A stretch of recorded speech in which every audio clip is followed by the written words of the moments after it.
Welcome back to Sleep Storyteller, where every night is a new adventure, and every story is a journey into the unknown. I'm so glad you're here, ready to relax, unwind, and let the gentle sound of rain guide you into a peaceful slumber. As we begin tonight's story, I invite you to close your eyes, take a deep breath, and let the world outside fade away.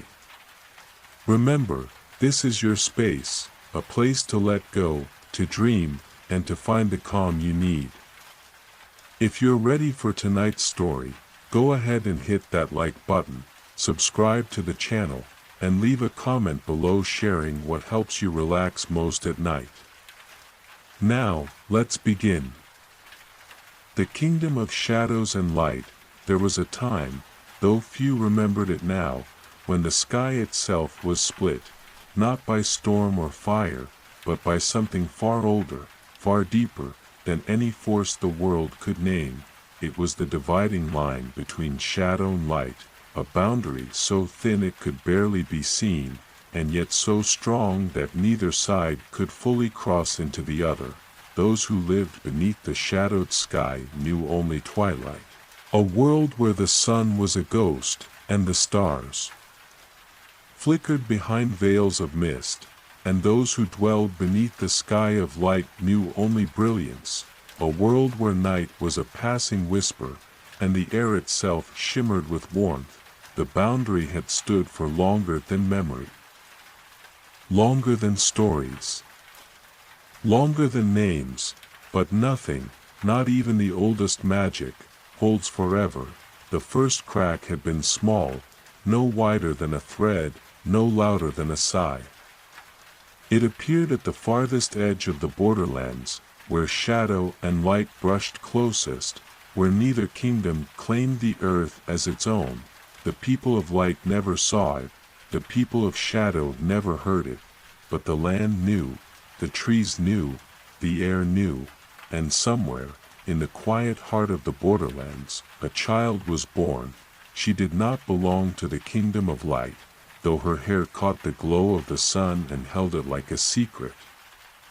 She did not belong to the kingdom of shadow, though her eyes held the hush of dusk, the stillness of earth waiting for night.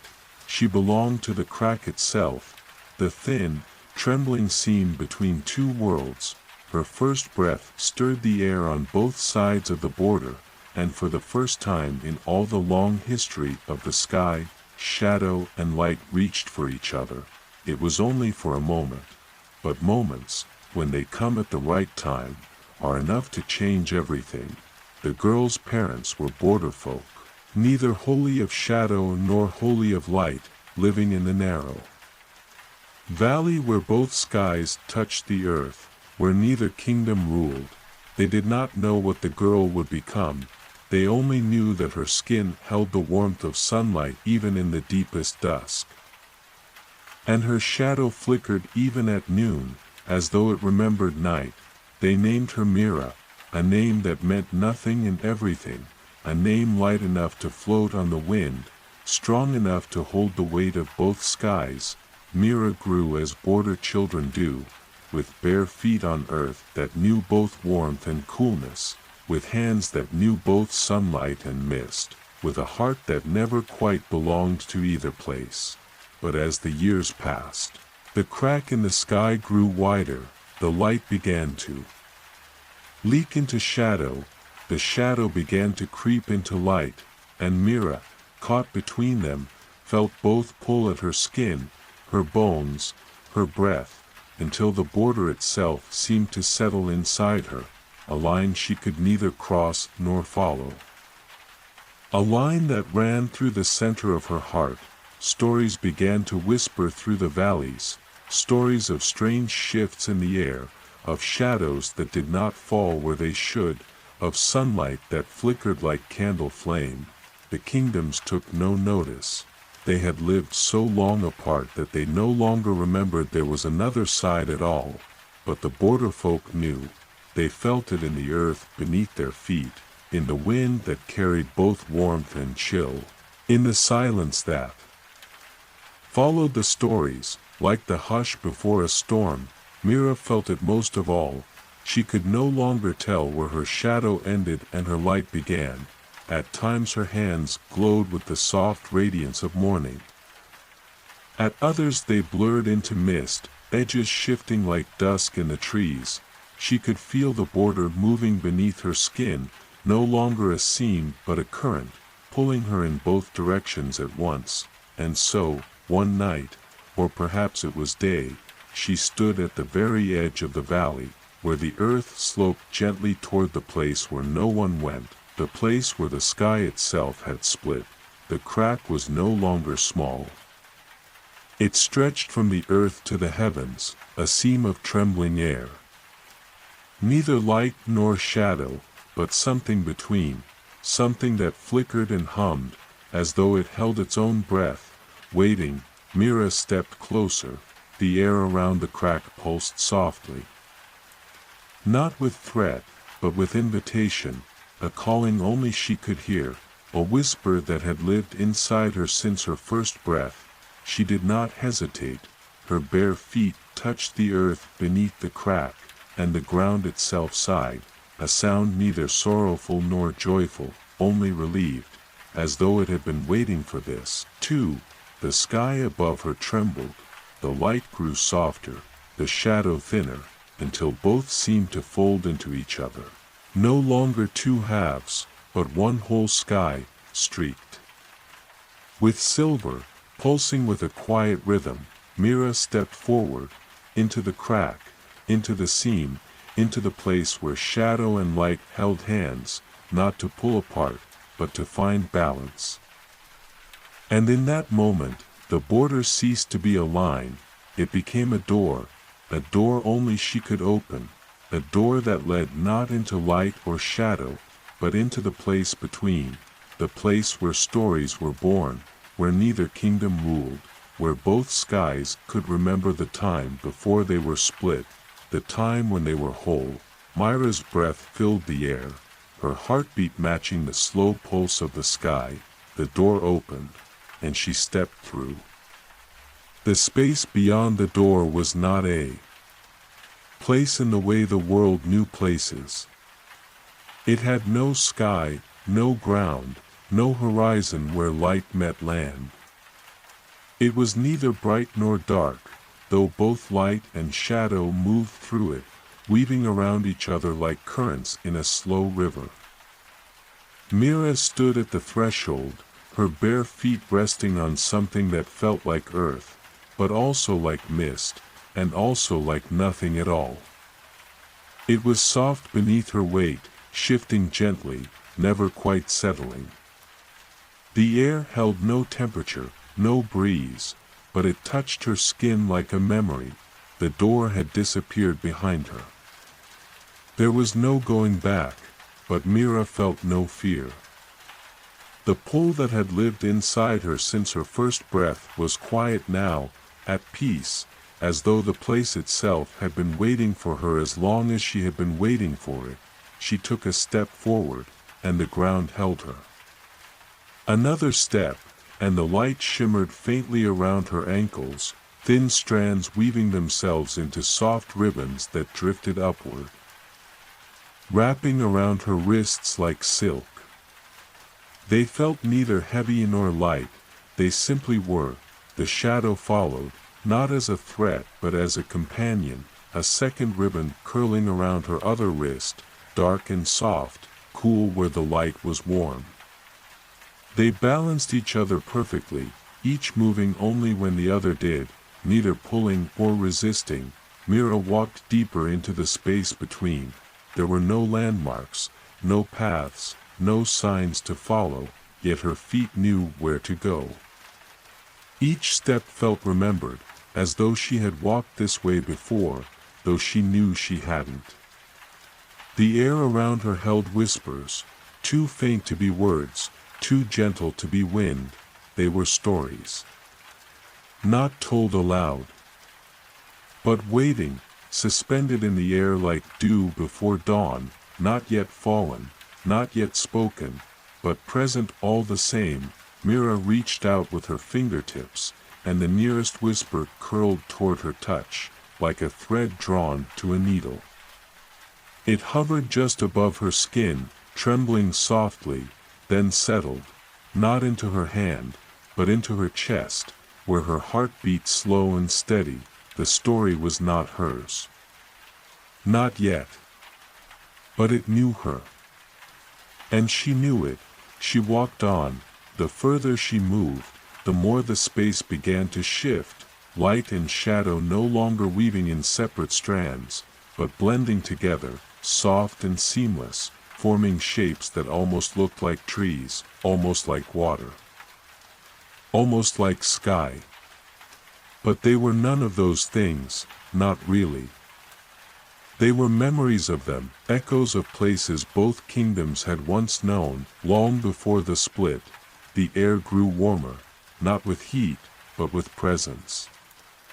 Mira was not alone. Ahead, at the center of the space between, stood a figure, neither fully light nor fully shadow. The figure shimmered like the horizon on a summer day, always shifting, never still. It had no face Mira could see, no voice she could hear, yet its presence was unmistakable, ancient and young, heavy and weightless, part of her and separate from her all at once. The Keeper. Mira had never heard the name before, yet she knew it was right. This figure was the Keeper of the space between, the one who held the stories that had been lost when the sky split. The one who kept watch over the door that had been closed for so long. The Keeper did not speak. It only raised a hand, palm open, facing upward, and in its hand lay a single strand of silver, thin and fragile, glowing faintly in the soft light. Mira stepped closer. The strand was no longer than her hand, no thicker than a hair, yet it hummed softly with a sound she could feel more than hear, the same hum that had lived inside her since her first breath. The Keeper offered the strand without word or gesture, only presence. It was not a command, nor a request. It was a gift, one only she could choose to accept.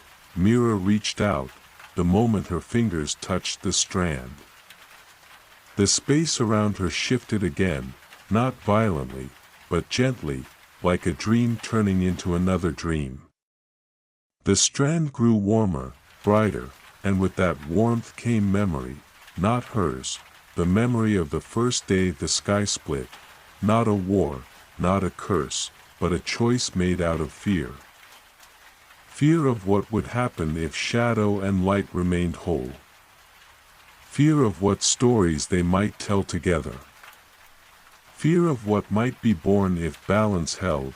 The memory passed through her like sunlight through water, clear and fleeting, impossible to hold, yet impossible to forget. The Keeper's hand slowly closed, though the strand remained with Mira, wrapped softly around her wrist, joining the ribbons of light and shadow already there. She was no longer just herself. She was part of the place between, part of its memory, part of its future. The Keeper stepped back, not with movement, but with presence, fading into the shifting air until only the hum remained. Mira stood alone at the center of the space between, but she was not truly alone. The stories that had been waiting now stirred, not rushing toward her, but moving with her, like leaves drifting in a slow stream. Following the current she set with every step. She had not yet spoken her own story. That would come later, but she had opened the door. She had accepted the strand. She had taken the first step toward weaving what had been lost back into what could still be found. And somewhere beyond the borderlands, in the kingdoms of light and shadow, the sky trembled, not in fear, but in hope. The seam between them was no longer a crack, it was a beginning. Mira turned, the silver strand pulsing softly against her skin, and walked deeper into the place between, where stories were born, where fear had once divided, but where balance might, one day, hold again. The place between was neither empty nor full. It existed in a state of waiting, like a breath held before a word is spoken. Mira walked through it with bare feet, her steps making no sound, though the space itself seemed to ripple with every movement. The silver strand at her wrist glowed faintly, a soft reminder of the choice she had made. The keeper was gone, but the stories were not. They hovered at the edges of her senses, threads of light and shadow drifting through the air, not demanding her attention, but never quite leaving her alone. Some were no more than faint glimmers, barely there. Others shimmered brighter, as though they remembered themselves more clearly. Mira did not try to catch them. Not yet. Instead, she walked. The air shifted gently around her, becoming softer, warmer. Shapes formed from the mingling light and shadow, not fully solid, but not entirely illusion either. They were echoes, memories of places the borderlands had once held before the sky split. Rolling hills where light pooled like water. Forests where shadows wove themselves into the roots. Villages where both light and shadow had once lived together, not as enemies, but as parts of a single whole. Mira's fingers brushed against one of these shapes, a tree that was not a tree, a memory of wood and leaf and sky. It felt cool beneath her touch, but not cold. Familiar, though she had never seen it before. It was waiting. The stories were waiting, too. The silver strand around her wrist pulsed softly, a heartbeat not her own. It was time to begin. Mira stood still, closing her eyes. The place between held no wind, no sound beyond the soft hum of stories not yet spoken. But she could feel the presence of everything around her, the light, the shadow, the memories of what had been, the whispers of what might come. She took a breath, and then, softly, she spoke, not words. Not yet. But the beginnings of a story, a thread spun from her own heart, from the line that had always lived inside her, the seam between light and shadow. Her voice was no louder than the breath that carried it, but the place between heard. The stories stirred. They did not rush toward her. They drifted, slow and weightless, drawn by the thread she had begun to spin. Each story was a fragment, a piece of something larger, a memory from before the sky split, a whisper from the time when light and shadow had been one. They circled her, weaving gently through the air, each one finding its place, its rhythm, as though they had been waiting for someone to guide them home. Mira opened her eyes. The stories were all around her now, not solid, but present. She could see their shapes, their colors, their textures. Some were bright as dawn, some dark as midnight, but none were whole. They were pieces, fragments, broken when the sky was split. It was her task to weave them back together. The silver strand pulsed again, and Mira understood. The stories were not just memories. They were the heart of the borderlands, the record of what had been, the map of what could still be. If they were left untold, the split would never heal. Light and shadow would drift further apart, until even the memory of unity was lost. She reached out her hand. The first story settled into her palm like a leaf drifting to earth. It was small, fragile, and incomplete, a single moment from a time before memory. A child's laughter, echoing through a village where light and shadow shared the same sky. It held no beginning, no end, only the bright burst of joy, and the soft hush that followed. Mira cupped her hands around the story, feeling its warmth, its weight. It was not enough on its own. It needed others, threads to weave it into something larger, something whole. She stepped forward, with each step. More stories drifted toward her, each one finding its place in the pattern she could not yet see, but could feel taking shape. A flicker of firelight in a shadowed forest. The cool hush of dawn over fields touched by both sunlight and mist. A hand reaching across a border, touching another hand, before the sky tore them apart. Each story was a thread, and Mira was the loom. She did not know how long she walked, gathering stories. Time had no meaning here. The place between was neither day nor night, it was the space where both began and ended.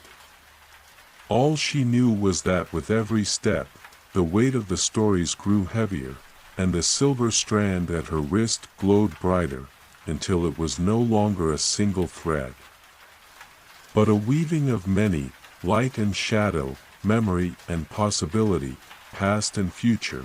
At last, the stories grew still, they no longer drifted. They had found their place, their shape, within her. She stood at the heart of the place between, a living scene, her own breath now woven with the breath of every story she carried. The silver strand pulsed one last time, then faded, not gone, but no longer needed. She was the thread now, and the stories were her voice. The place between waited.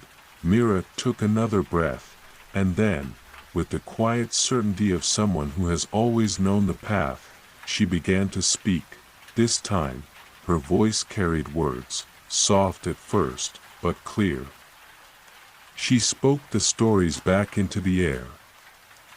One by one, weaving them together as she spoke, light and shadow twining around each other, no longer apart, no longer afraid. Her voice filled the place between, and the place itself began to change. The shifting shapes grew clearer, more solid, no longer just memories, but places returning to themselves. The borderlands were remembering, and somewhere, far beyond the place between, in the kingdoms of light and shadow, the sky began to heal, not all at once, not with thunder or flame, but with a soft, steady pulse, the heartbeat of stories being remembered, spoken aloud for the first time in generations. Mira stood at the center of it all, no longer just a girl, no longer just a child of the borderlands, but the keeper of the scene, the voice that would weave the two skies back into one. She spoke until her voice became breath, and her breath became silence, and in that silence, the borderlands began to bloom. The place between was no longer a wound, it was a story, and stories, once told, can never be lost. The air within the place between had changed. It was subtle, like the way dawn slips into night, or the hush that falls after the last note of a song fades. Mira could feel it with each breath, the gentle shift, as though the place itself was waking, stretching after a long and dreamless sleep. The stories she had gathered still lived inside her, no longer drifting aimlessly, no longer fragments without shape.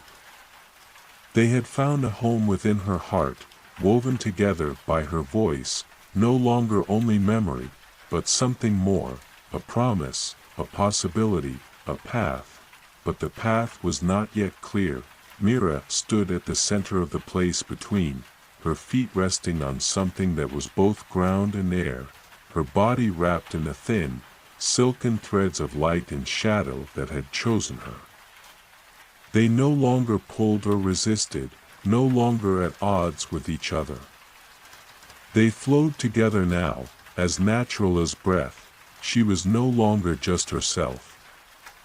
And yet, she was more herself than ever before. Ahead, the air shimmered, not solid, not open, but something in between. A threshold. Not unlike the door she had first stepped through, but this one was not a door between worlds. It was a door within her, a gate within the place between, leading deeper, further. Mira knew what waited beyond that threshold, the heart of the scene, where light and shadow had first split, where the story of the broken sky had begun. She did not hesitate. The silver strand that had once wrapped around her wrist had faded into her skin, no longer separate from her, but part of her now. Each step she took was steady, though the ground beneath her felt thinner, lighter, as though she was walking not on earth, but on the thread itself, stretched taut between past and future. The threshold shimmered brighter as she approached. Not with light, but with memory. It held the imprint of every soul that had stood here before her, every voice that had spoken within the place between, every choice that had led to this moment. She stepped through. The air changed. It was colder here, but not unkind. The light was softer, the shadows gentler. It was a place where nothing had fully formed, where stories were still in their first breath, waiting for the right voice to speak them into being. At the center stood a pool, not water, not light, not shadow, but something of all three. Its surface was smooth and still, yet it rippled with every breath she took, as though it was listening, waiting. Mira knelt beside the pool. Her reflection shifting between light and shadow, her face no longer fully her own, but touched by every story she carried. The girl who had once stood at the edge of the borderlands was still there, but now she was something more, a seam walker, a storyteller, a bridge. She placed her hand upon the surface. The ripples expanded, soft and slow, and with each ripple, a memory rose. Not just her own. The first was a village, split down its center, half in light, half in shadow, divided not by walls but by silence. Once, both sides had gathered beneath the same sky, told stories by the same fires. But fear had crept in, quiet at first, until silence grew into walls, and walls into borders. The second was a forest, its roots woven from both light and shadow, each tree born of both, neither fully one nor the other. But as the sky split, so did the forest, half fading into mist, half hardening into brittle light, the roots torn apart. The third was a child much like Mira, born at the seam, with light in one eye and shadow in the other. The child had reached across the border, offering a hand to someone on the other side. But the sky had split before their fingers touched. The pool held more memories than Mira could count, more than she could carry. They were not hers to hold, only to witness. They belonged to the place between, to the borderlands, to every soul who had once lived under a sky that held both dawn and dusk. Myra's voice rose again, soft and certain. She did not tell her own story. Not yet. Instead, she spoke the stories she carried, the fragments she had gathered, the threads she had woven. Each word wove light and shadow together, not in opposition, but in harmony. Each story was a stitch, closing the seam, not hiding it, but making it whole. The pool shimmered with each word, reflecting not just her face, but the faces of every soul who had ever walked the borderlands, light and shadow, side by side, neither fully one nor the other, all part of the same story. The stories knew the way, they had always known, but they had needed a voice to speak them into the air, to weave them back into the fabric of the borderlands. Myra's voice did not falter. She spoke until her breath grew soft, until her words became silence, until the pool grew still again. The seam was not closed, it would never fully close, but it was no longer a wound, It was a scar, a reminder, a mark, a story written into the land itself, not as something to be forgotten, but something to be remembered. The borderlands would always hold light and shadow, always balance on the edge between, but they would no longer fear that edge. Mira stood, her reflection clear now, her own face, her own eyes, but in them the light and shadow no longer warred, they danced. The path back through the place between was not the same. It never could be.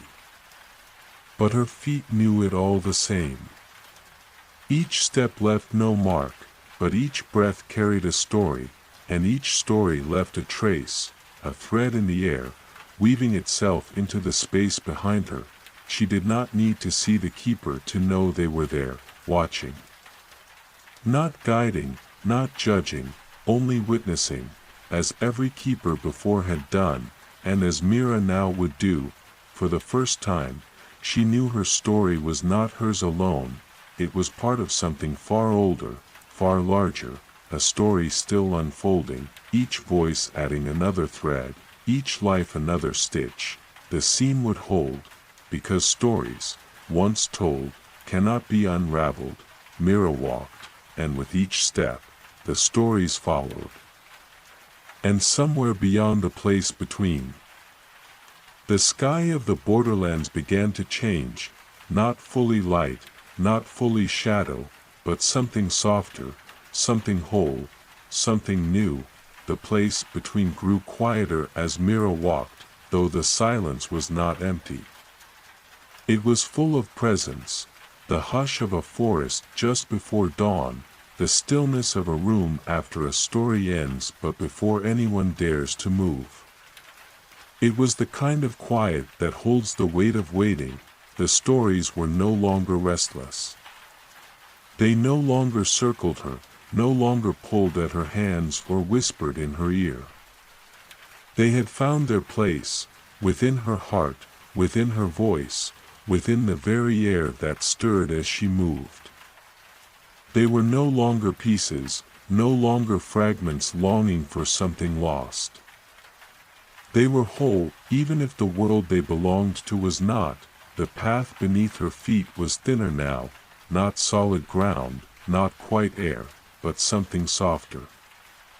As though she walked on the seam itself, the thread that stretched between the two skies, holding light and shadow in fragile balance. With each step, that thread held firm, though it trembled faintly, as if remembering what it felt like to break. Ahead, the space shifted again. The borderlands were close. She could feel them, even without seeing. The air carried the scent of earth damp with shadow, warmed by light. The hum of stories unspoken, still waiting in the soil and stone. The heartbeat of a land that had never truly been one, but had never stopped longing to be whole. But before she could step through, the air thickened, a shape emerged, not solid, not mist, but something in between. Like a figure remembered only half clearly, seen through the haze of time and forgetting. It had no face, no voice, but Mira knew it all the same. The keeper, not the one she had met, but another, older, perhaps, or simply different. Every seam had its own keeper, after all. Every story had its own voice, its own hand to hold the thread. This one stood at the threshold, between the place between and the borderlands themselves. Not a guardian, not a gatekeeper, but a reminder. A voice unspoken that asked the question every walker must answer before stepping through. Do you remember who you are? Mira did not speak, but she stood taller, letting the silver thread inside her pulse once, not in defiance, but in certainty. She was not just herself. Not just the girl from the village at the edge. Not just a storyteller. Not just a gatherer of lost tales. She was the seam walker now, the bridge between, Light and shadow lived in her breath. The keeper did not move, but the threshold shifted, softening, opening, becoming a doorway only she could see. The stories inside her stirred, but they did not speak. They trusted her now, as she trusted them. She stepped through. The air changed again, warmer, heavier, alive with the hum of a world in balance and in fracture. All at once. The borderland stretched before her, no longer only memory, but real and present. Hills where light spilled over the earth like water. Forests where shadows curled around the roots like mist. Villages caught between, some whole, some broken, all silent. The sky overhead was neither bright nor dark. It was a tapestry, light and shadow woven together, but with gaps, with tears, where the threads had frayed. Not fully broken, not fully whole. A sky still remembering how to hold itself together. Myra's feet touched solid earth. It felt different now. She had walked these lands before, as a child, as a seeker, as a daughter of the scene. But now, each step carried weight, not heavy, not burdensome, but woven with meaning. The stories inside her no longer rested. They listened. They watched. The land was a story, too, and it was waiting to be told. She walked toward the first village, a place she had seen in memory, now real before her eyes. The border ran through its center, a faint shimmer in the air, like heat rising from stone. On one side, light spilled through windows, bright but too sharp, too brittle. On the other, shadow curled along doorways, soft but too deep, too quiet. They were not enemies, but they had forgotten how to speak to each other. Mira stood at the edge of the border, her hands empty, her heart full. The silver thread inside her pulsed again. And the stories stirred, not to speak, but to listen. The villagers, those who still remained, watched her from windows and doorways, their eyes cautious, curious.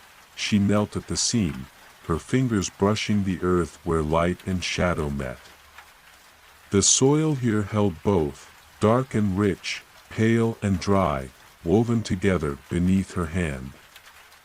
It remembered, even if the people had forgotten. She did not speak loudly. She did not call the villagers to her. She simply began. Her voice rose, soft and certain, carrying the stories she had gathered, not as lessons, not as warnings, but as memories. The laughter of children running across borders that had not yet been drawn. The warmth of fires where light and shadow sat side by side, telling stories until night and day blurred together. The gentle hush of dawn in a forest where roots carried both sunlight and shadow in their veins. She told the stories, and the land listened. The villagers did too. Some stepped closer, curiosity overcoming fear. Others stayed back, their hands clutching at doorframes, at memories too painful to name. But none turned away. None covered their ears.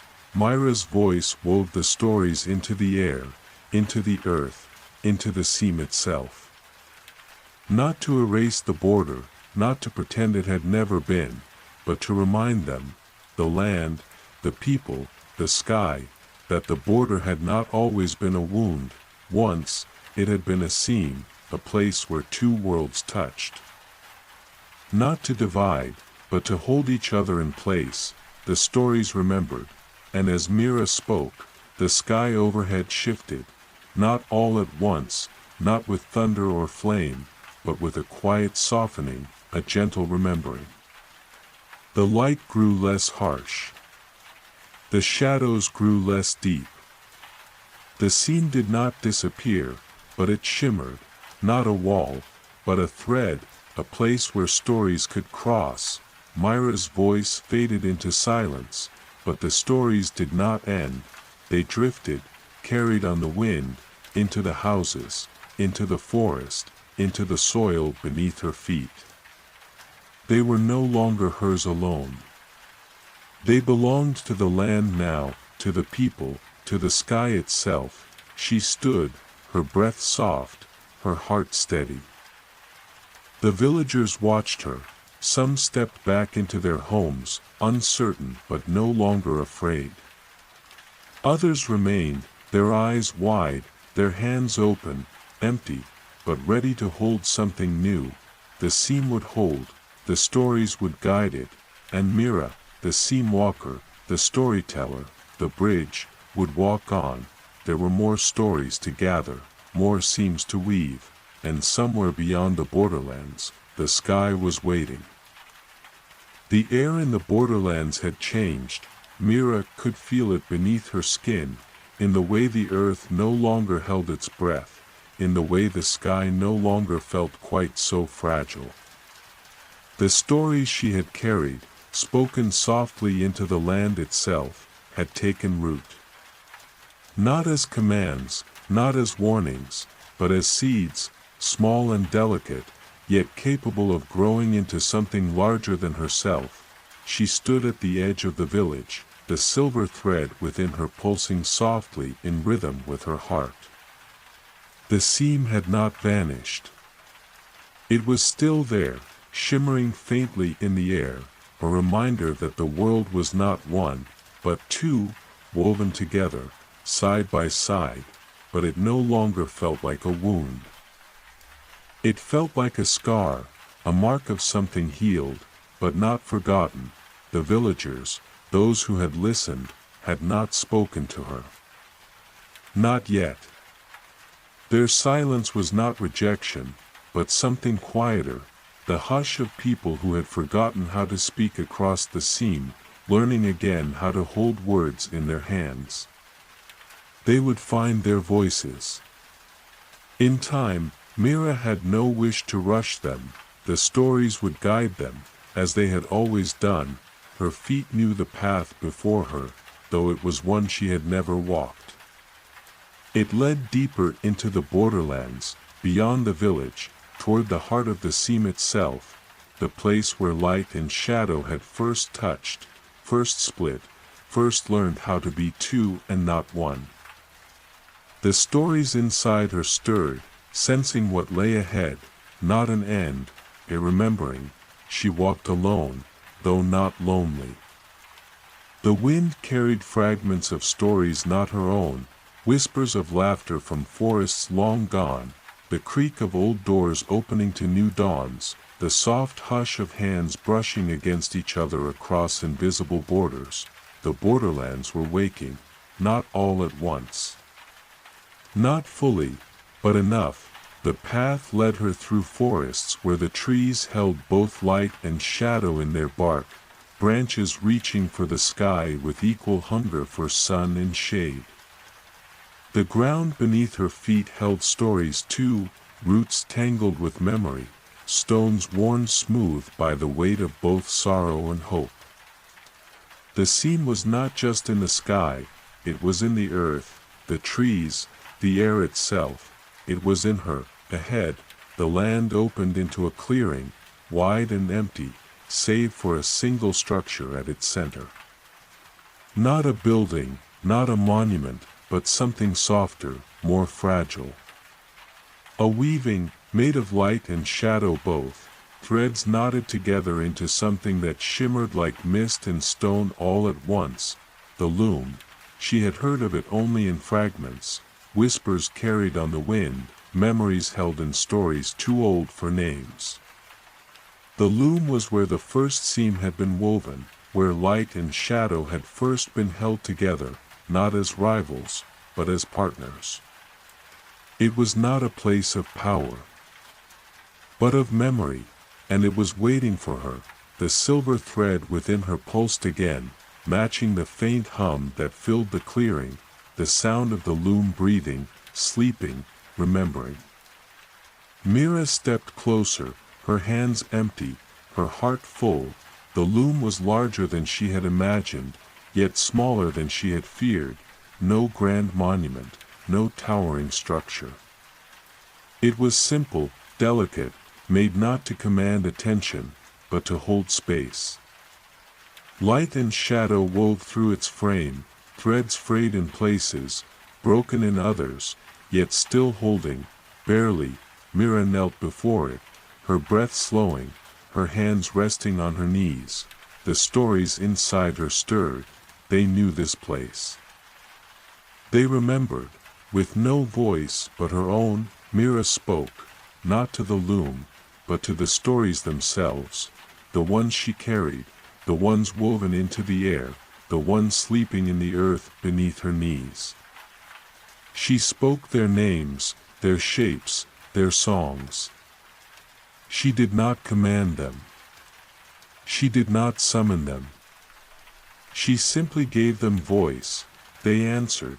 The air shimmered as the first story rose, a tale of two villages, one in light, one in shadow, who once wove their stories together, each voice adding a thread to the sky above them.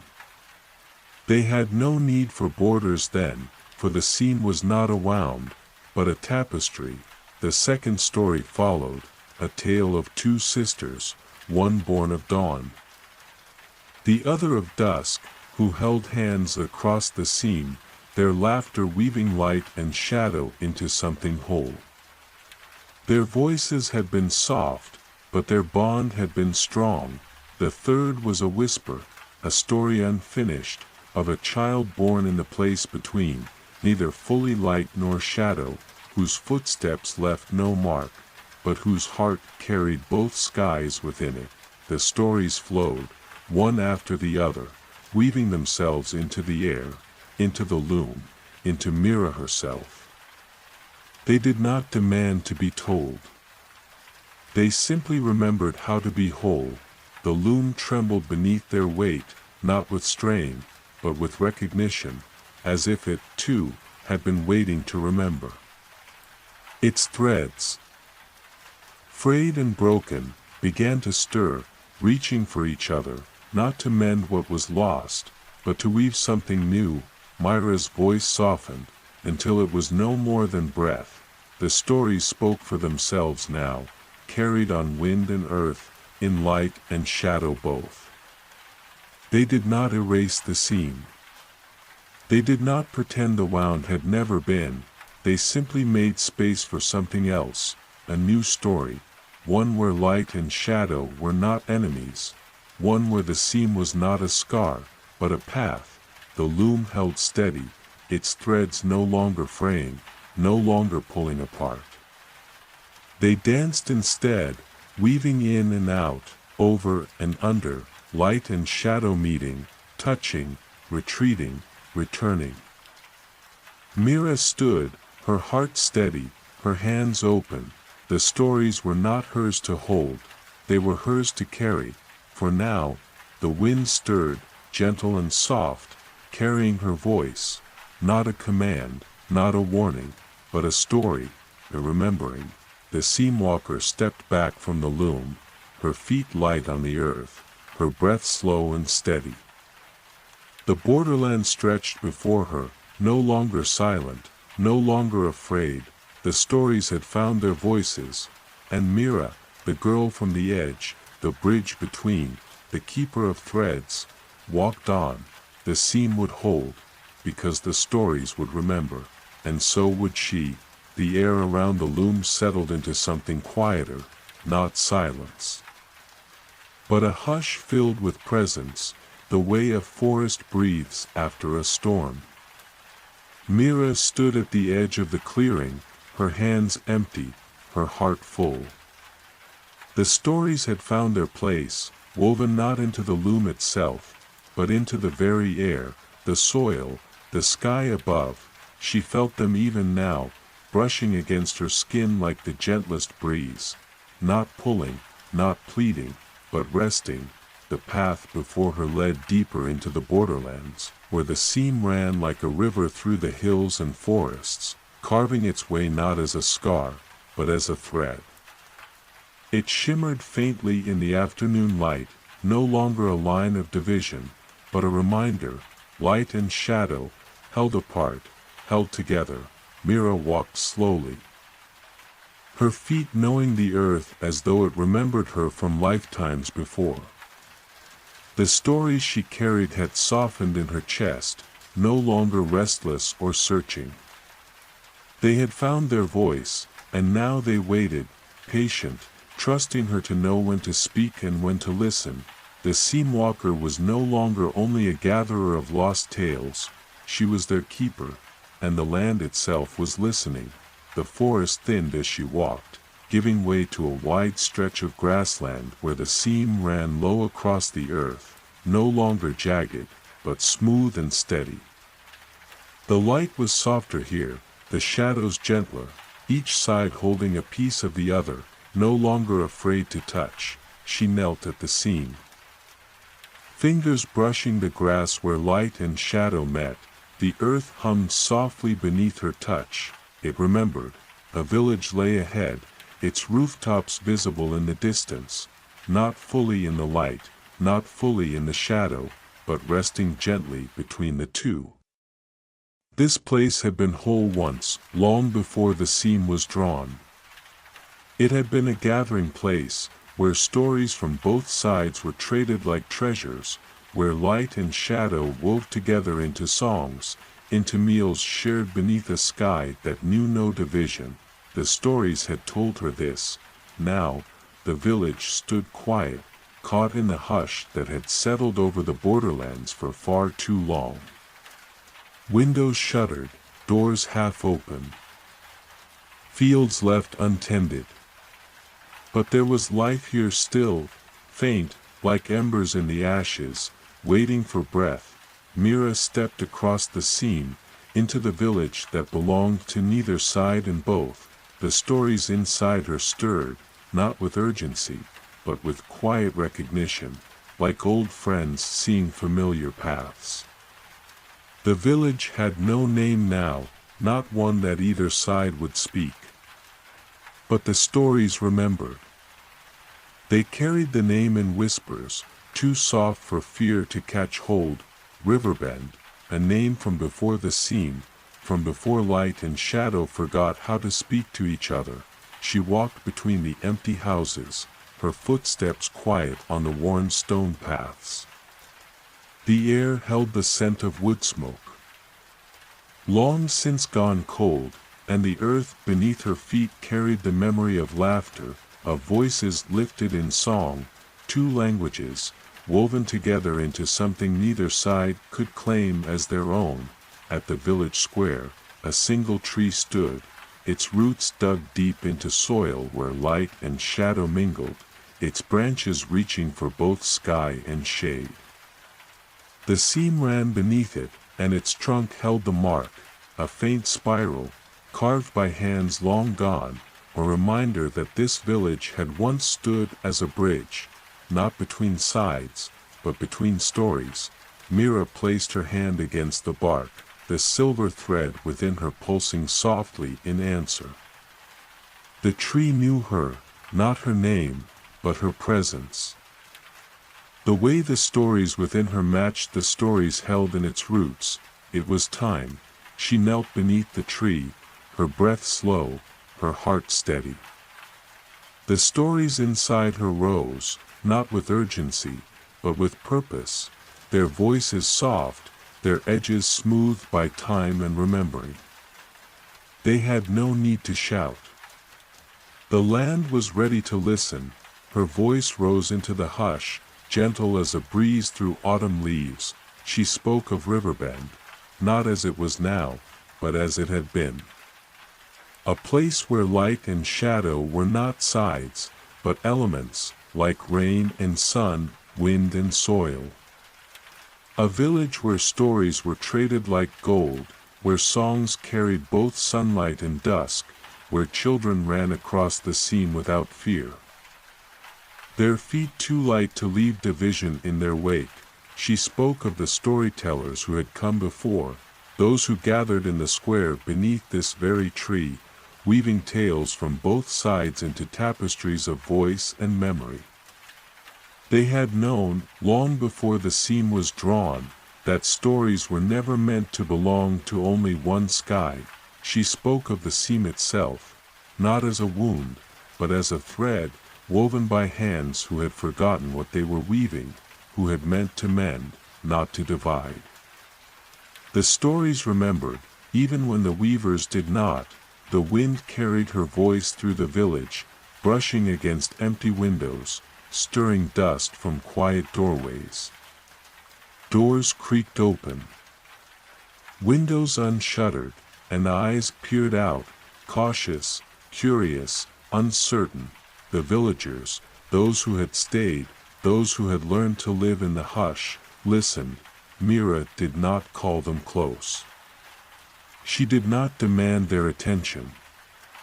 She simply told the stories, to the earth, to the air, to the tree beneath her hand. And the stories carried themselves, finding the ears that were ready to hear. A child stepped first, small, barefoot, her hair tangled with sleep and wind. She stood at the edge of the square, eyes wide, hands empty. She listened, her breath soft as the stories brushed past her, curling around her feet like mist. Then another, a woman, older, her hands rough with work left unfinished. Her eyes shadowed with years of waiting. She stood beside the child, her gaze resting on Mira, her breath caught somewhere between memory and fear. More came, slowly, quietly, until the square held them all, those who had stayed, those who had forgotten, those who had remembered in silence. They did not speak. They only listened. Myra's voice faded into stillness, but the stories did not end. They drifted, settling into the earth beneath the tree, into the walls of the village, into the air itself. They belonged here now, not as commands, not as lessons, but as memory. The villagers stood in silence, until the child stepped closer, her small hand resting on the tree beside Myra's, her fingers tracing the spiral carved in the bark. She did not speak, but her eyes held the story, and that was enough. Mira stood, her breath soft, her hands open. The seam would hold, the village would remember, and the stories would guide them, as they always had. She walked on, the silver thread within her pulsing softly, the stories resting inside her, not silent, but content. There were more stories to gather, more villages to remember, more seams to weave, but Riverbend had found its voice again, and so had she. The path beyond Riverbend felt different beneath Myra's feet, softer somehow, as if the earth itself had exhaled after holding its breath for far too long. The stories had taken root, not only in the soil, but in the hearts of those who had listened. They would be carried now, passed from voice to voice, weaving themselves back into the life of the village like threads into cloth. Mira was no longer needed there. The silver thread within her pulsed gently, a reminder that her work had only just begun. The seam stretched before her, a faint shimmer at the edge of her vision, weaving through forest and meadow, climbing hills and dipping into valleys. It was quieter now, no longer thrumming with the restless tension that had greeted her when she first arrived. The seam was remembering, not as a thing separate from the land, but as part of it. A thread in the tapestry, no longer a tear. Mira followed it, not because it needed mending, but because it needed stories. Stories were the bridges the seam could not build on its own. The forest ahead was older than any she had walked before, its trees thick with moss, their trunks twisted in shapes that spoke of time and weather and silence. Light filtered through the canopy in soft shafts, breaking across the forest floor in gentle patterns, shifting with every breeze. This was a place the stories remembered well, Mira had felt their stirring even before she crossed the threshold between meadow and wood, a sense of presence, not threatening, but watchful. The forest was alive with stories. Held in bark and root and leaf, stories too old for words, but still carried in the hush between breaths.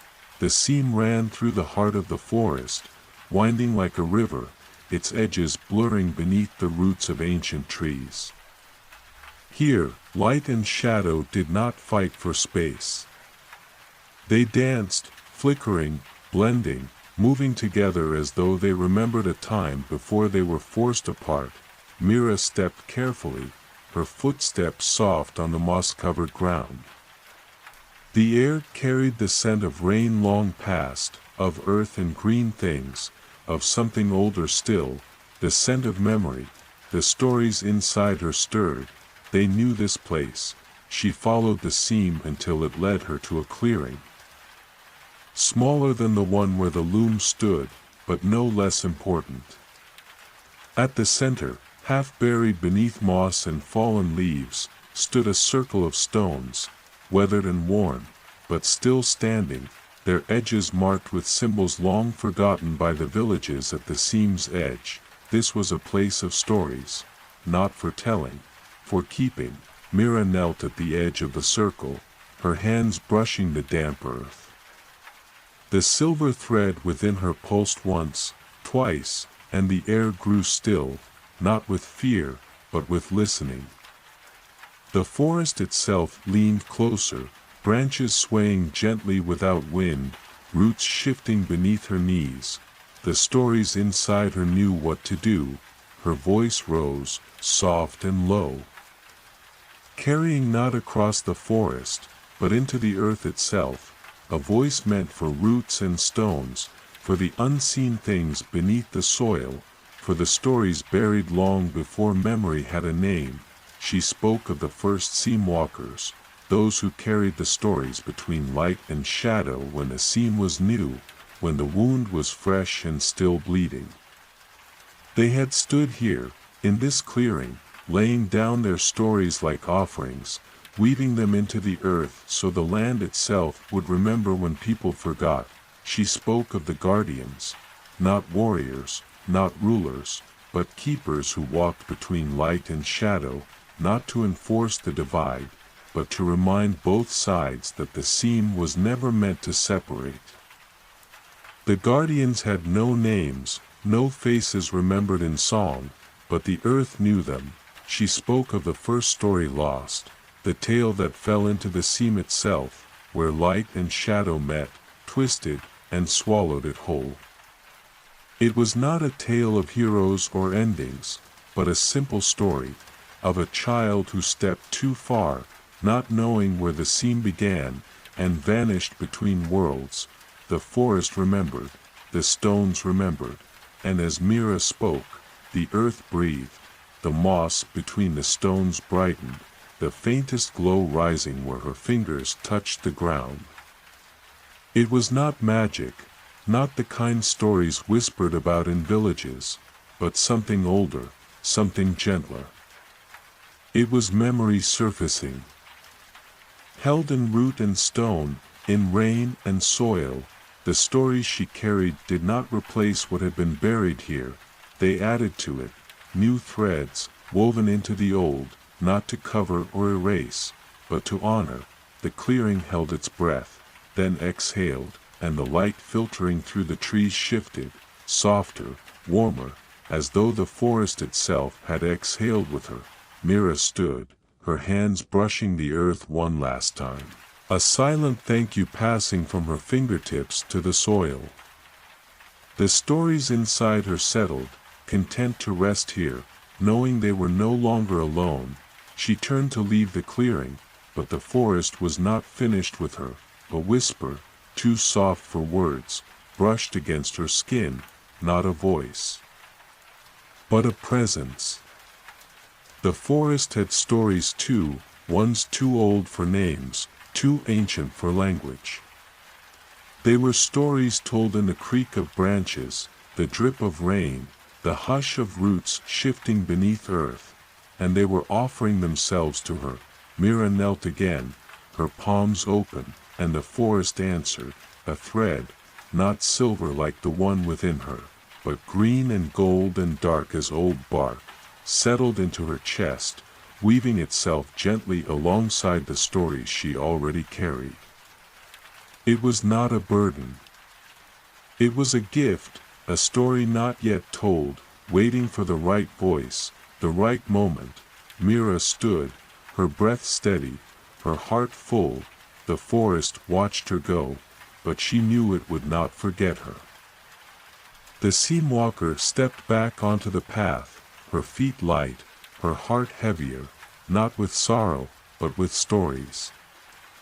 The seam stretched ahead, winding through forest and meadow, through places where light and shadow still remembered how to touch. There were more stories to gather, and now, the forest walked with her. The forest's breath lingered at Myra's back as she left the ancient clearing, its presence woven into the air around her like the memory of a familiar voice. The green and gold thread within her, a gift from the woods themselves, rested softly alongside the silver strand she had carried since the journey began. It did not hum with urgency. It was patient, like roots stretching deep into the soil.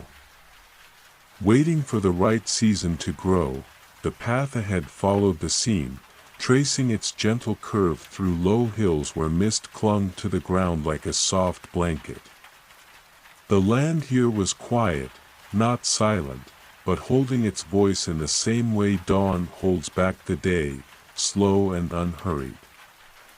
The seam itself was faint, its shimmer barely visible beneath the silver-gray mist. Yet Mira could feel it, a presence beneath her feet, no longer a sharp divide, but a whisper between worlds. With each step, she felt the stories she carried settling deeper into her bones, as though the land itself was helping her hold them. They no longer rustled for attention, no longer pressed against her mind. They trusted her now, trusted that she would find the right place, the right moment, the right ears. The first signs of the next village appeared like breath in cold air, faint outlines of rooftops rising through the mist, their shapes softened by distance and time. This village sat close to the seam, so close that some houses stood with their foundations half in light, half in shadow. It was a place balanced on the edge, neither fully claimed by one side or the other. The stories remembered its name, even if the villagers themselves had long forgotten. Stonevale, a place where light and shadow once gathered in uneasy truce, where traders from both sides met at the seam to exchange goods, and sometimes stories. The seam itself had been narrower then, a fine thread rather than the wide river it had become in some places. People had stepped across it with care, but without fear, but that was before the forgetting. Mira walked into the village as the mist began to thin, revealing streets worn smooth by generations of footsteps, though few walked them now. Doors hung slightly ajar, windows shuttered not against the weather, but against something quieter, a fear that had settled into the bones of the village like damp. The seam passed directly through the village square, a faint shimmer beneath cobbled stones, dividing the space in two. Once, Mira knew, this square had been a meeting place, where stories were shared alongside bread and wine, where light and shadow mingled beneath the open sky without shame. Now, it stood empty.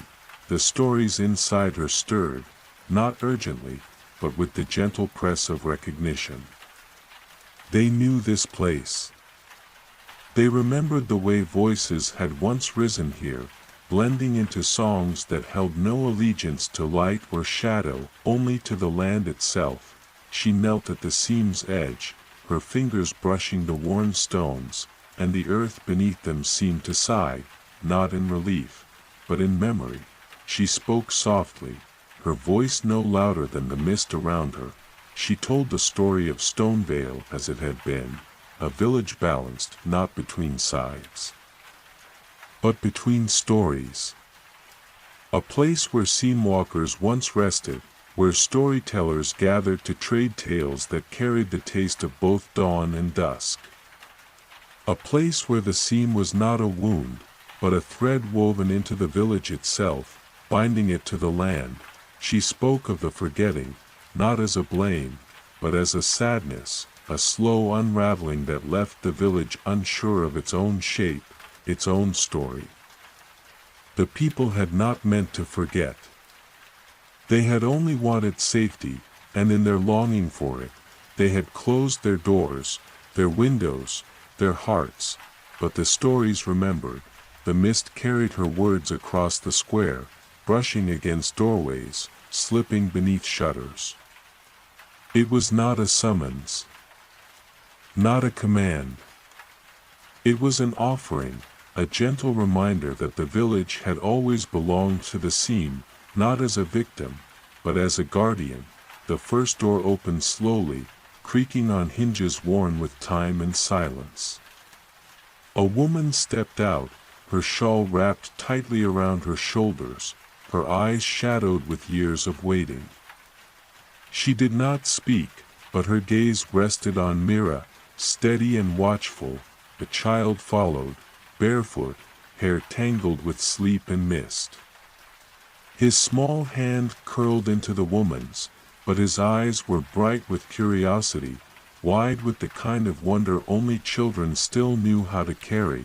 More followed, not many, but enough, a handful of villagers, each one bearing the weight of stories they no longer knew how to tell. They stood at the edges of the square, not crossing the seam, but not retreating either. Myra's voice did not rise to meet them. It remained soft, weaving itself into the hush of the morning air. She told them not what they had lost, but what they had always been, a village where light and shadow met not in conflict, but in conversation. A place where stories did not belong to one side or the other, but to the land itself, to the stones beneath their feet, to the mist that knew both sunlight and shade. She told them the story of the seamwalker who had come before her, a man whose name had been lost to time, but whose voice still lingered in the bones of the village. He had stood where she stood now, speaking not to divide, but to remind. His words had been softer than hers, barely a whisper, but the land had heard, and the stories had held. The villagers did not move closer, but they listened, and that was enough. Mira stood, her breath soft, her hands open. The stories inside her settled once more, not released, but resting, waiting for the day the villagers would remember how to tell their own. The seam beneath her feet glimmered faintly, not as a barrier, but as a thread, weaving itself once more into the fabric of the village, into the hands and hearts that had always held it. As she turned to leave, the mist curled around her feet like an old friend, and the village exhaled, not in relief, but in remembering. The stories would wait, the village would remember, and the seamwalker would walk on. The mist clung to Myra's cloak as she left Stonevale behind, tendrils curling around her boots like whispers reluctant to let go. The village had not fully awakened, not yet, but the stories had stirred beneath its stones. They would wait, patient as roots, until the villagers were ready to remember them. That was the way of old stories. They never rushed, only endured. The seam stretched ahead of her, quieter than before. The further she walked, the less it shimmered, until it was no more than a thread of memory beneath her feet, a soft hum rather than a tear. It had mended here, at least for now. Not healed, not fully, but woven back into the land with care. Mira followed it anyway. She knew the stories she carried were not just for the villages. They belonged to the land itself, to the places where shadow and light had once touched without fear. There were still corners where the seam had torn wide, where memory had unraveled into silence. The stories inside her would find those places. In time, the hills gave way to low meadows, where the grass swayed beneath a sky painted soft with pale gold and silver gray. Here, the seam felt gentler, its edges softened by time and weather, the way old scars become part of skin. It was not gone, it could never be gone, but it was no longer raw. The stories inside her settled into a quiet rhythm, like footsteps over earth softened by rain. She passed a stream, its surface mirroring the sky, the water holding both sunlight and shadow in equal measure. The seam crossed it without breaking the water's skin, light and shadow blending in the gentle current, neither overtaking the other. Here, balance was not a fight. It was a dance. Mira knelt at the water's edge, cupping her hands in the stream, letting the cold slip between her fingers. The stories within her stirred, soft as breath, but they did not rise. This was not their place. Not yet. She drank, the water crisp and clear, carrying the taste of earth and sky, and something older. Memory lived here too, but it was not restless. It flowed, moving with the land rather than against it. The seam had once learned from places like this, long before fear turned it into a divide. As she stood, the silver thread within her pulsed, not with urgency, but with a gentle call. Ahead, the land shifted, the meadow rose into a low ridge, where stones stood weathered by centuries of wind and silence. They were not carved, not marked with runes or symbols. They were simply there, stones that remembered, even when no one else did. Mira climbed the ridge, the seam winding alongside her, its shimmer faint but steady. The stories within her stirred again, this time with the hush of recognition. They knew this place. At the top, the stones formed a circle, not perfect, but patient, each one leaning slightly toward the center, as though drawn by something unseen. Grass grew between them, soft and wild, and the air carried the scent of rain long past. This was a place of balance, not light, not shadow, both. Mira stepped into the circle, and the earth seemed to breathe beneath her feet. The stories inside her rose, not all at once, but in a slow unfolding, like petals after rain. They had found the place they were meant to rest. Not to be forgotten, but to be held, in stone, in root, in air. She knelt in the center of the circle, her hands resting on the earth. The silver thread within her brightened, its light meeting the green and gold thread gifted by the forest. For a moment, both threads shimmered together, not separate, but woven into each other, like dawn into dusk, and Mira began to speak. Her voice was soft, carried not outward, but downward, into soil, into stone, into the quiet bones of the earth itself. The stories flowed from her, not in words alone, but in memory, the memory of footsteps across meadow grass, of voices raised in laughter and song, of hands building hearths where both shadow and light were welcome. She spoke of the first seam walker, who had stood where she stood now, with no thread to guide him, only the hush of the earth and the breath of the sky. He had walked not to mend, but to understand, to see the seam not as a wound, but as a path. It had been narrow then, not a river, only a thread, weaving between light and shadow like roots beneath the soil. She spoke of the stories the earth had held long before villages rose, stories whispered between stones and trees, stories of belonging, not to sides, but to the land itself. She spoke of forgetting, not as failure, but as fear, a fear born from the belief that light and shadow could not share the same sky. A fear that had stretched the seam wide, until it was no longer a thread, but a chasm. The stones listened, the earth remembered, and the stories settled, not buried, but planted, roots stretching down into the deep silence where memory lives. They would not vanish. They would not fade. They would wait, patient as stones, until the land was ready to remember them. Mira stood, the silver thread within her no longer glowing, but quiet, resting. The stories were no longer hers alone. They belonged to the land now, to the earth and sky, to the seam itself.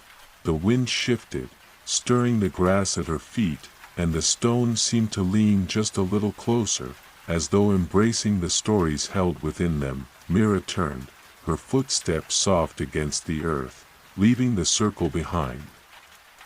The seam stretched ahead, not whole, not broken, but remembered.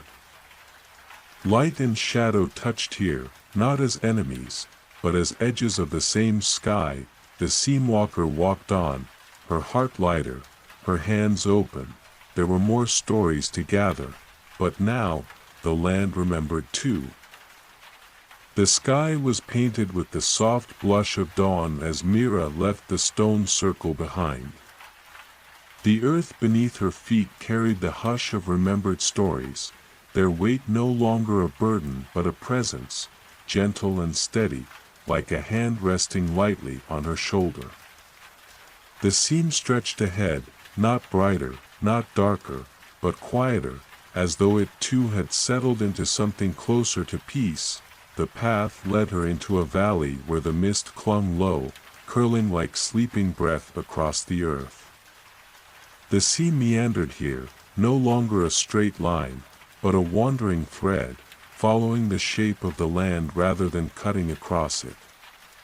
It wove between clusters of ancient trees and low hills, as though it, too, had begun to remember that the land was not something to divide, but to follow. Mira's steps slowed as she entered the valley, her fingers brushing the tips of tall grasses damp with dew. The air was cool, carrying the scent of earth and water, of places where shadow and light had always lived side by side. This was not a place of forgetting, not fully. It was a place where memory lingered, soft and thin, like the mist itself. The stories within her rested now, no longer pressing against her mind, no longer whispering for release. They had found places to settle, in the stones, in the earth, in the gentle curve of the seam itself. But Mira knew her journey was not over. There were stories still to find, voices still waiting to be remembered. At the heart of the valley, the seam passed through a pool, a wide, still mirror cupped by earth and stone, its surface unbroken despite the gentle drift of mist across it. Light and shadow both touched the water, but neither claimed it. Here, they blended, not as rivals, but as reflections of each other. Mira knelt at the edge, her hands resting lightly on the earth, her breath slowing to match the rhythm of the water. She could feel the seam beneath the pool, not as a barrier, but as a thread, weaving through the stillness. The stories within the land stirred, soft as the breeze, but they did not rise. This was a place not for speaking, but for listening. She closed her eyes, her fingertips resting lightly on the damp earth, and she listened, not with her ears, but with the part of her that carried the silver thread, the part that had learned to hear the seam's quiet voice. It was not a voice of words. It was the hush of roots growing in silence, the sigh of wind curling through ancient branches, the slow breath of earth, remembering. The seam spoke here not in stories, but in feeling, the feeling of balance, of belonging. It was not a wound, not here. It was a thread, not yet whole, not yet healed, but no longer pulling apart. Mira opened her eyes, and the pool reflected her face, not only her own, but the faces of those who had walked before her. Seam walkers whose names had faded, whose stories had woven themselves into the earth long before her own steps touched the land. They were not gone, they were part of the thread. The water rippled, and for a moment, the seam shone bright, not with light alone, but with the soft glow of both dawn and dusk, of shadow and sunlight meeting in stillness. It was a quiet reminder that the seam had never been meant to divide, only to mark the places where two halves touched. Mira stood, the silver thread within her humming softly, no longer urgent, only present. There was no need to mend here. The seam was already learning to hold itself. One small piece at a time, she walked on. The valley gave way to forest, the trees rising tall and straight, their branches arching overhead like a canopy woven of light and leaf. The seam followed her, a constant companion, though no longer sharp. Here, in the quiet hush of green and gold, it softened, not vanishing, but no longer a scar. The forest floor was soft beneath her boots, the earth giving gently, as though welcoming her footsteps. The stories within her stirred again, not with urgency, but with recognition. There were stories here, old stories, woven into bark and root, into the hush beneath the branches where sunlight barely touched. Mira paused at the base of an ancient tree, her hand resting on its trunk. The bark was rough beneath her fingers, but beneath the surface, she could feel the hum of memory, not her own, but the trees. Trees remembered differently, in rings of growth and quiet listening, in the way roots reached deep into earth that had held stories long before the first seam walker took their first step. She leaned in, her forehead resting gently against the bark, and she listened. The tree remembered the time before the seam. It remembered sunlight filtering through branches without care for which side of the sky it came from.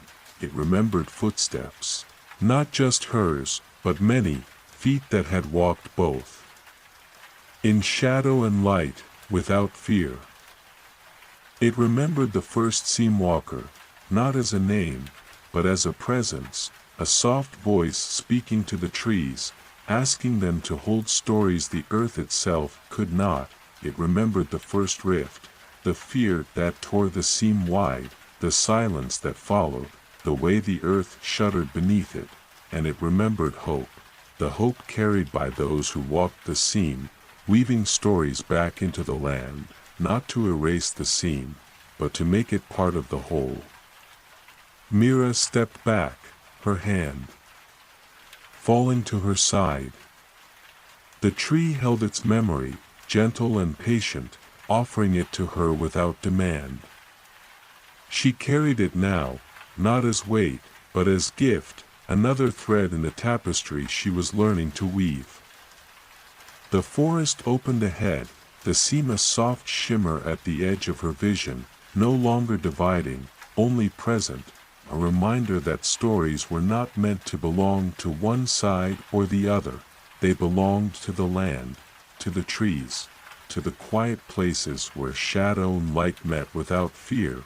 Mira walked on, the silver thread within her humming softly, a lullaby woven from root and stone and sky, and the stories walked with her. The sun had long disappeared beneath the horizon by the time Mira reached the edge of the forest. The trees grew sparse here, their branches reaching into the twilight like quiet hands, stretching towards the soft kiss of the fading light. The air carried the coolness of evening, the kind that clung to the skin and whispered secrets. if one listened closely enough. The seam stretched ahead, still shimmering, but less defined than it had been in the valley. Here, in the quiet place where the forest met the open plain, it became less a path and more a breath, a gentle pulse beneath the land. Mira paused at the forest's edge, her fingers brushing the bark of the last tree as she turned to face the wide, open space ahead. The air smelled of earth, of dew and distant storms, and the ground beneath her feet felt softer, as though it had not yet decided if it wanted to be part of the world beyond the trees or remain nestled in the quiet of the woods. The seam was not a rift here. Not a division, but something else, something softer, more like a memory that had not yet decided to fully awaken. The first stars of the evening began to shimmer above her, their light pale and distant, like the first whispers of a story waiting to be told. Mira set her gaze on the sky, taking a slow, steadying breath. She had walked many days to reach this point, and yet she knew the journey was far from over. The land was not healed yet. Not completely. The seam still ran deep beneath the earth, hidden and silent in many places. But it was no longer a chasm. Not anymore.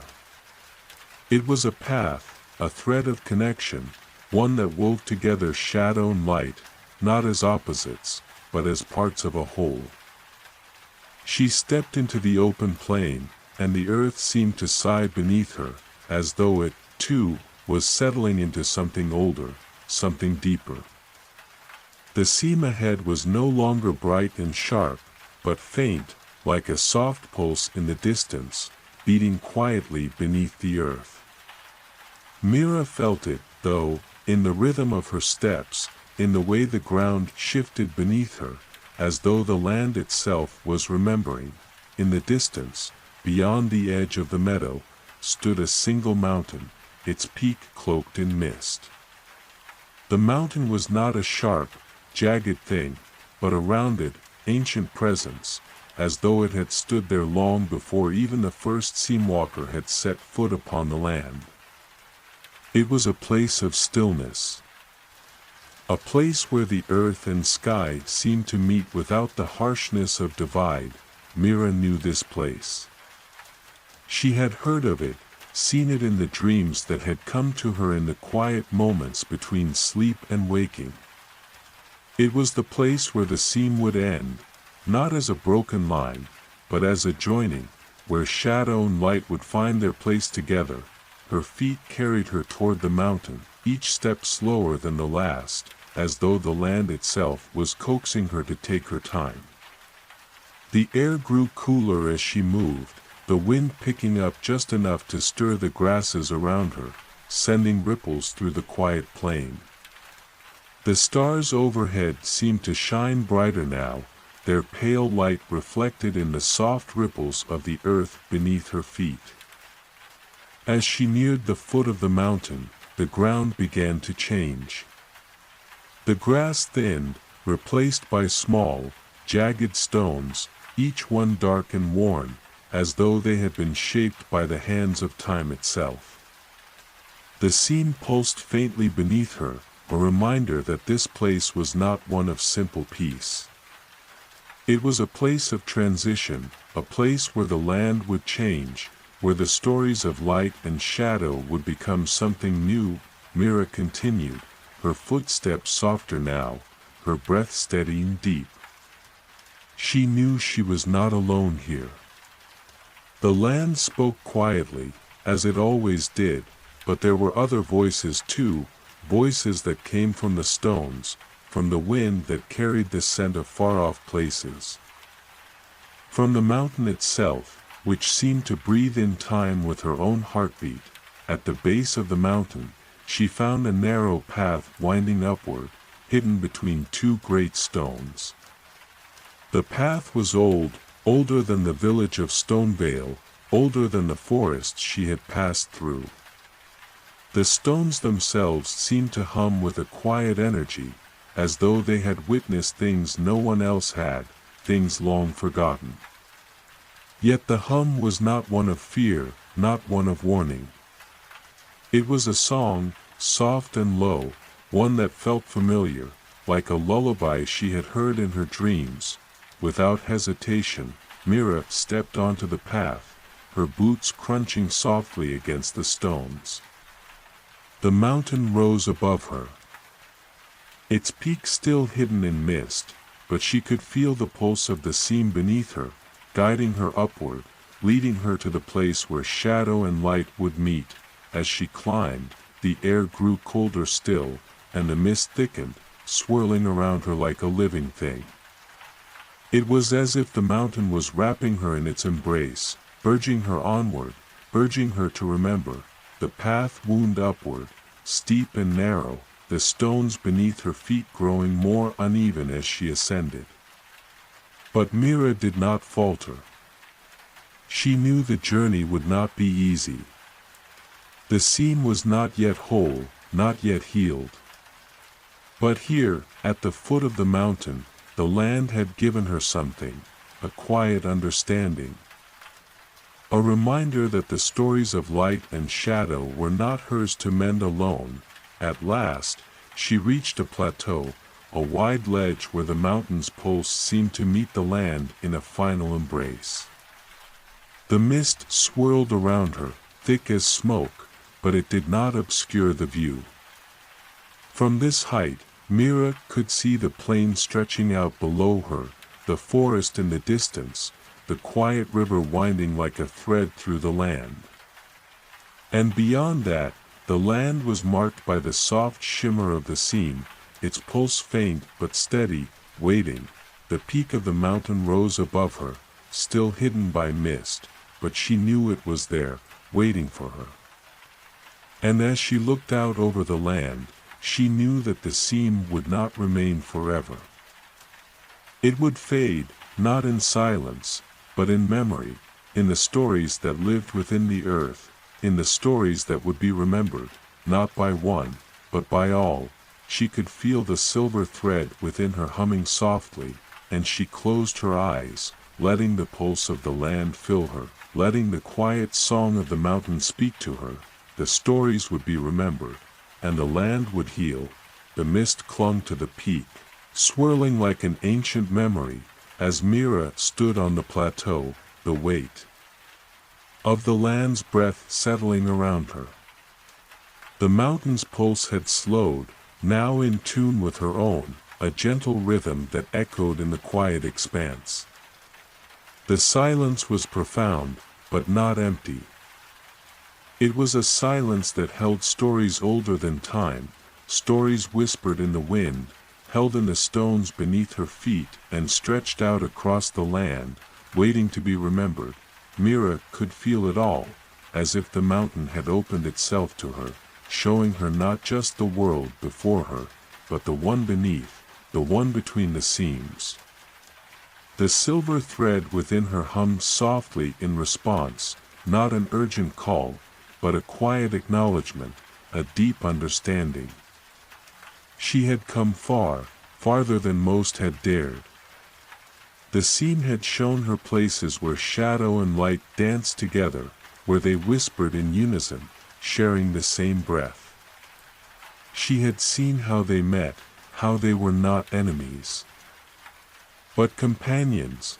The air here felt different, as though it carried not just the weight of the land, but the weight of all the stories it had ever held.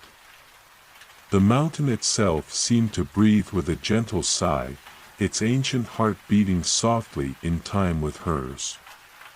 She knew, deep within, that this was the place.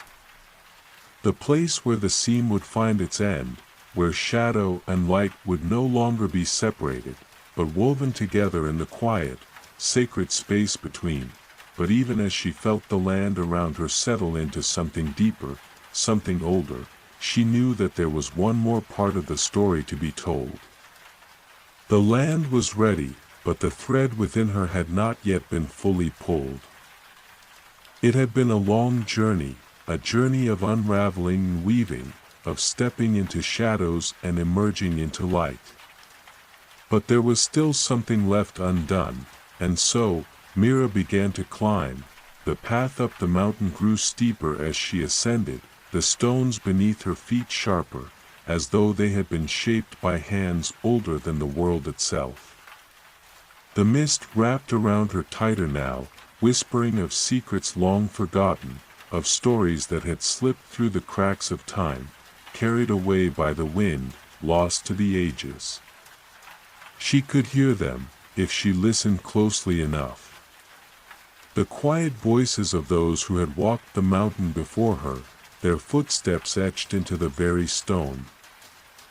She moved steadily, each step a quiet affirmation of her purpose. The air grew thinner as she rose higher, colder, but Mira did not falter. Her breath steadied, each inhale a deep connection to the mountain, to the land beneath her feet. The silver thread within her pulsed in time with the rhythm of her heart, steady and sure, guiding her forward. As she neared the summit, the mist cleared just enough to reveal the peak, no longer hidden in shadow but standing in quiet glory, bathed in the soft glow of twilight. The stone at the very top was smooth, worn by time, but still strong, as though it had been waiting for her, waiting for the moment when she would arrive, when the seam would finally be drawn together. At the peak, the seam pulsed beneath the earth, faint but steady, a quiet hum in the silence. Mira knelt beside the stone, her hand resting lightly on its surface. She closed her eyes, feeling the pulse of the seam beneath her fingertips, and for a moment, the world seemed to still. Time stretched out before her, a long breath in the quiet night. The wind shifted, carrying with it the scent of distant lands, of memories long lost. Mira took a deep breath, the air filling her lungs with the weight of the land's stories. And in that moment, she understood, the seam was not just a line. It was not a division, it was the land's memory, stretching across time, across the world, a thread that bound all things together. Shadow and light were not separate. They were not opposing forces. They were parts of the same whole, woven together, each one incomplete without the other. And here, on the summit of the mountain, at the very edge of the seam, she could feel it, the balance, the unity, the understanding that had always been there, waiting to be remembered.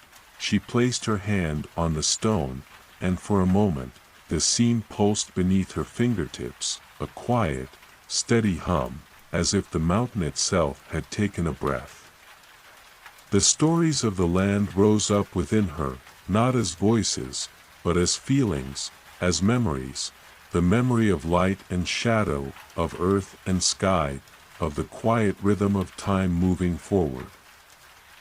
The mist began to lift, slowly, gently, as though the mountain itself was waking from a long slumber.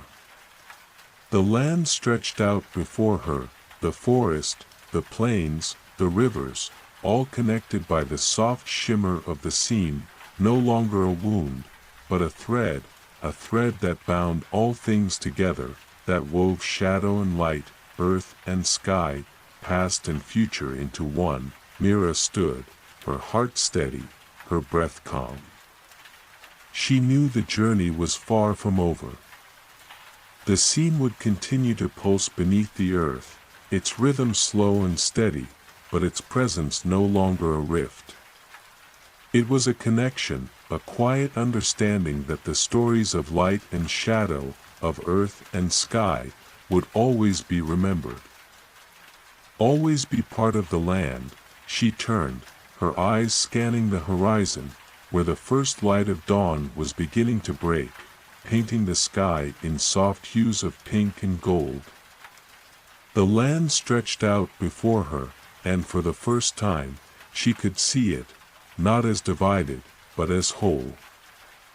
Shadow and light, earth and sky, all woven together in the quiet pulse of the scene, and as the light broke across the land, Mira felt the final shift within her, the final thread of connection pulling tight. The land was healed, not because the scene had been erased, but because it had been understood. The stories would continue to be told, not in silence, but in the quiet hum of the earth, in the wind through the trees, in the stars above. They would be remembered, always, and Mira would carry them, forever. The dawn was breaking slowly, its light painting the sky in hues of gold and rose as Mira stood at the summit, watching the land stretch out before her. The mist had lifted, and the world seemed to breathe with a quiet, steady pulse, as though the mountain itself had exhaled a deep sigh. Beneath her, the earth hummed with the memory of the scene, no longer a dividing line but a path, a thread that connected all things, weaving together the story of light and shadow, of land and sky. Mira took a deep breath, the cool morning air filling her lungs. It was a moment of peace, of quiet reflection. But she knew the journey was not yet over. The land had healed, yes, but the threads of the story still lingered, their whispers echoing in the winds that swept across the plains below. The scene was no longer a wound, but a connection, a memory, and it was a memory that would continue to shape the world for generations to come. She turned her gaze towards the horizon, where the first rays of sunlight broke over the land, spilling across the valleys and forests. There was still much to be done, much to be understood, but for the first time in a long while, Mira felt a sense of peace settle within her. The land had found its balance, its harmony, and she, too, had found her place within it. As she began her descent down the mountain, the path was clearer now, the stones beneath her feet steady and sure. The wind, once sharp and cold, now carried with it the warmth of the sun, and the air was filled with the soft rustling of the trees as they swayed in the gentle breeze. It was a quiet, peaceful morning, one that seemed to stretch on forever, as though time itself had slowed, allowing her to simply be. The further she descended, the more she could sense the change in the land. The quiet hum of the scene was still there, beneath the earth, but it no longer felt like a burden. It was a part of the world now, woven into the fabric of everything around her. The light and the shadow were not separate, not at odds with each other, but two halves of the same whole, each with its own place in the grand story of the land. As Mira reached the forest below, the trees greeted her with their quiet, timeless presence. The once dark trunks, now bathed in the soft light of morning, stood tall and proud, their branches reaching up to the sky in quiet prayer. The world around her felt alive, not in the frantic rush of life, but in the quiet, steady rhythm of existence. The air smelled of earth and leaves, of the promise of new beginnings. She walked slowly through the forest, each step a gentle reminder of how far she had come. The path beneath her feet was familiar now, and yet it felt different. It was as though the very earth had shifted beneath her, settling into its new form, its new understanding. The sea no longer divided the land, and neither did it divide her. She was no longer a traveler, no longer an outsider, but a part of the land, a part of its story. As she made her way deeper into the forest, Mira felt the pull of the memories that had brought her here.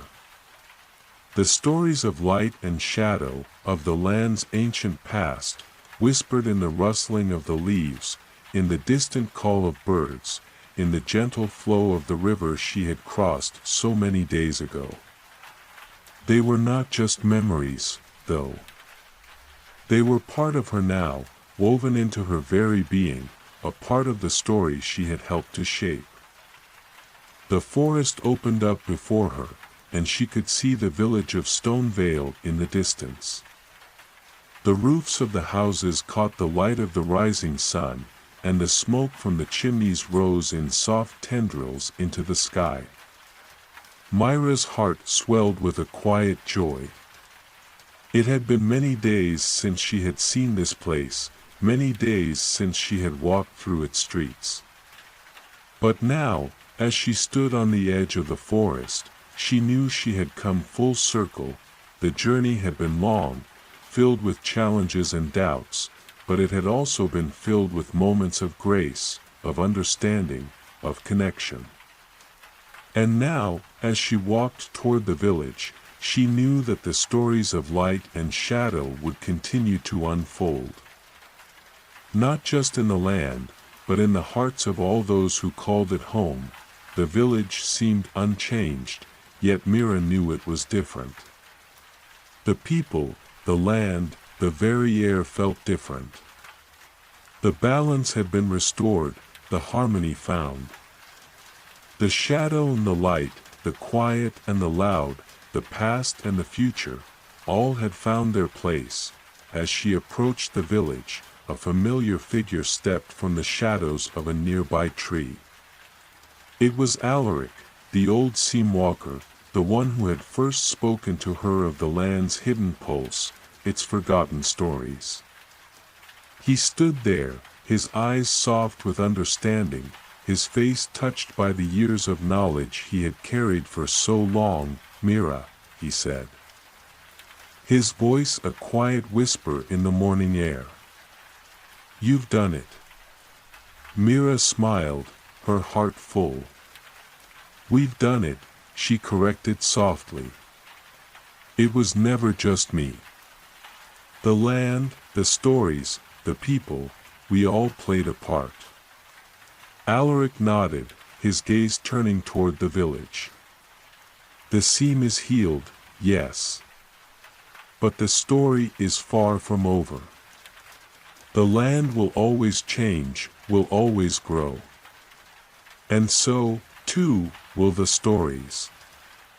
Mira looked out over the village, her eyes soft with the weight of what had come before and what was yet to come. "The stories will always be told," she said quietly. "And they will never be forgotten." Together, they walked toward the village, the soft hum of the earth beneath their feet a reminder of the journey they had shared. The story they had helped to weave, and as they walked, the first light of the new day spread across the land, casting long shadows and soft light, blending them together, just as it had always been. The morning sun had risen fully now, casting its golden light over the village of Stonevale, where the land seemed to hum with a quiet energy, as though every living thing, every tree, every stone, every whisper of wind, had found its place. The seam, the ancient thread that had once divided light from shadow, had been mended, but its essence still lingered in the air, an eternal presence, no longer a wound but a bond. It had always been there, this delicate connection, and now, more than ever, it seemed to pulse in rhythm with the heartbeat of the world. Mira walked alongside Alaric, their footsteps quiet in the stillness of the morning. The village seemed to stir slowly, as if waking from a long, peaceful sleep. The sounds of life, the soft murmur of voices, the rustle of leaves in the breeze, all came to life with the light of the new day. And yet, for all the activity, there was a profound stillness that hung in the air, a sense of peace that pervaded everything.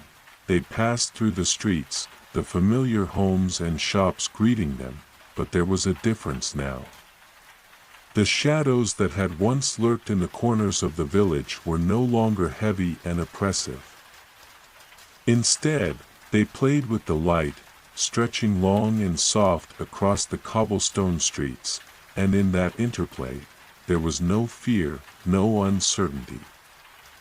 There was only harmony. It feels different, Mira said softly, her eyes taking in the scene before her.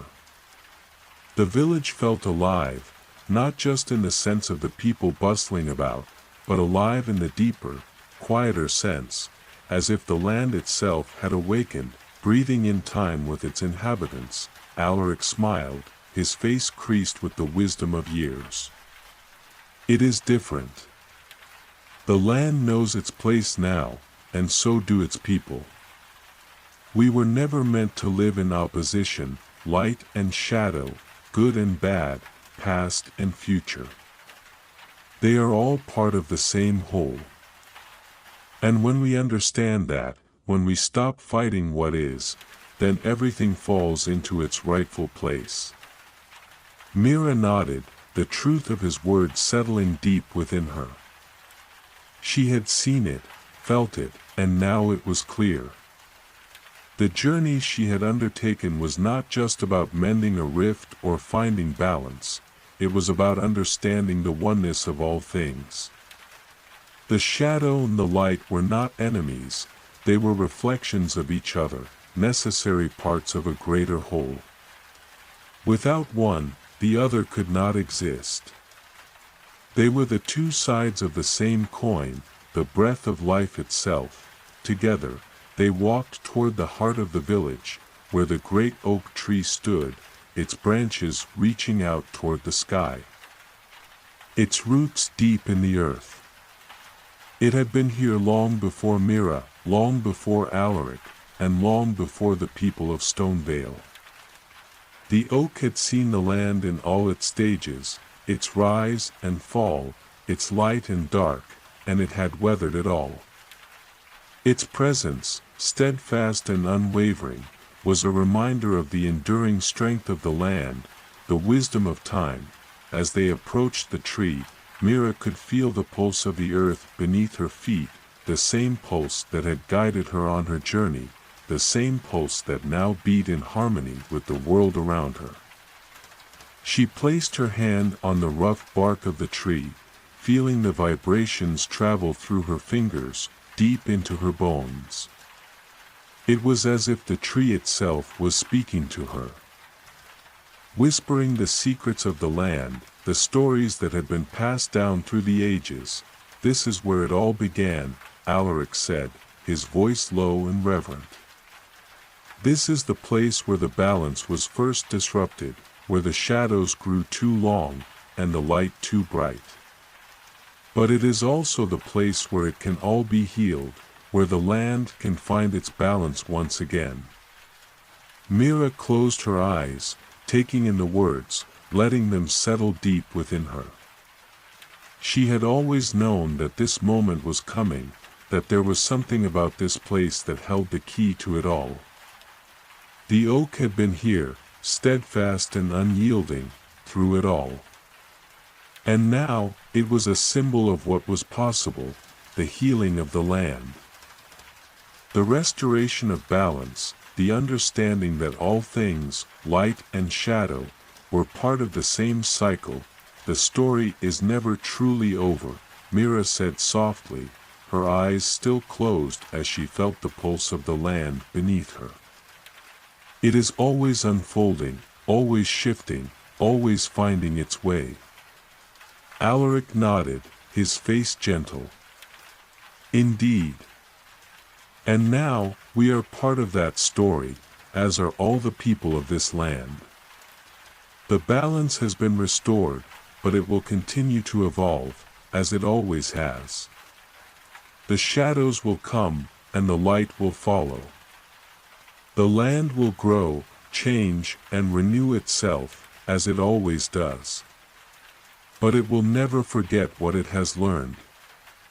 Mira opened her eyes, a peaceful smile spreading across her face as she looked around at the village. At the people who had gathered to watch her and Alaric beneath the great oak. They were not just witnesses to the story, they were part of it. They were the living, breathing embodiment of the land's memory, its lessons, and its future. As the people gathered around, Mira felt a quiet sense of fulfillment settle within her. She had done what she set out to do, but more than that, she had come to understand the true meaning of her journey. It had never been just about fixing a rift, restoring a balance, or healing a wound. It had been about connection, about understanding that all things, all beings, all moments, were interconnected. The story of the kingdom of shadows and light was not a tale of division, but of unity. The sun now hung high in the sky, casting its warm, golden light over the village and the land beyond. The shadows were still there, long and soft, but they no longer seemed out of place. They were part of the light, just as the light was part of the shadows. Together, they created something beautiful, something whole, and as Mira stood beneath the great oak, surrounded by the people of Stonevale, she knew that the story was far from over. It was only just beginning. The land, the light, the shadow, they would continue to evolve, to grow, to change. And with it, the story would unfold, always, ever onward, into the horizon.